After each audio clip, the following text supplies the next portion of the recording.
may have won the election, but we didn't see the blue wave some had talked about, with the Senate likely to go to the Republicans and Democrats actually losing a few seats in the House, all of which raises questions about what Democrats can accomplish in the next 4 years.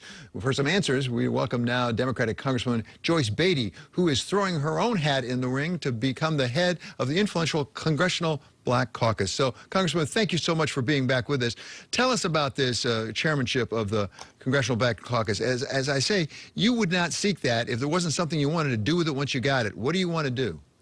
Well, thank you very much for having me on, and certainly I'm very excited that I have officially announced that I'm running for the chair of the Congressional Black Caucus. I think we have a lot of work to do. We'll be the largest caucus within our Democratic caucus. We have our Jobs and Justice bill that we have introduced.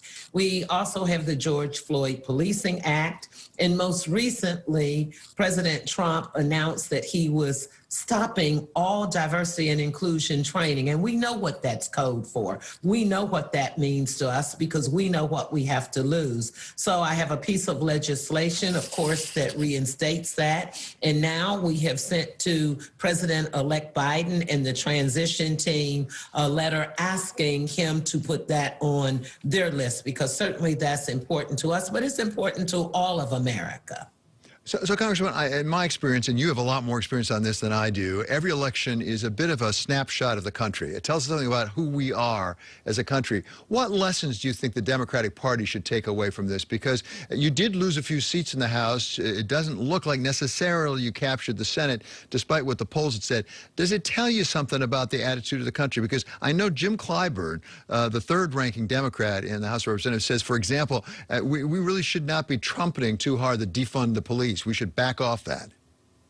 Well, I certainly agree with Majority Whip Clyburn. I think what you have to remember, all politics is local, and you have to talk about your district and what the people who vote for you and who you represent. So I think words matter and language is very important. It was never part of our caucus mission did we use defund the police. We talked about redirecting funds. We talked about looking at social services. We talked about trained mental health experts and a whole host of things. When I came back home and I was running hard in my district, when people talked about defunding the police, I talked about the good and the bad and the ugly.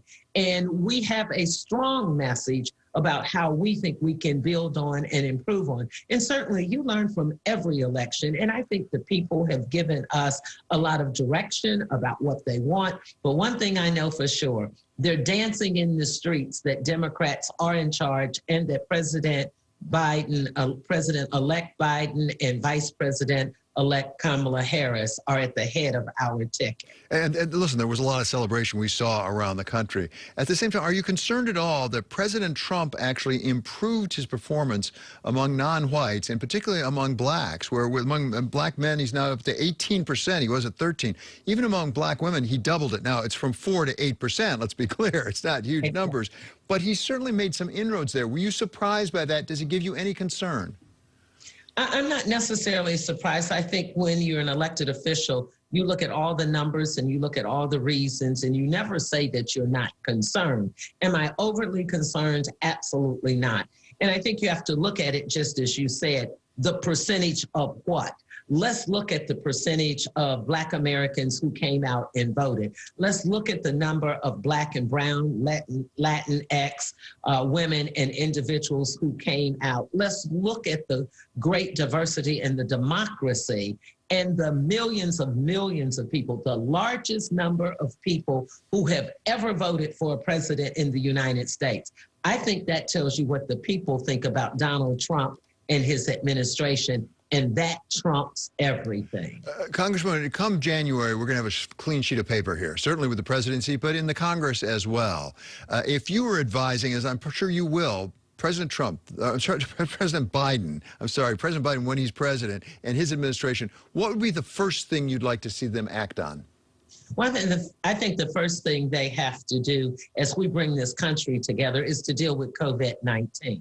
You cannot have 8 million people infected and 200, and the number changes every day, and to have 238 some thousand people dying without making that a top priority. And I think when you deal with that effectively, you listen to scientists, you listen to the medical experts, along will come the economy, along will come to those other issues that are not second, but more like a 1.5.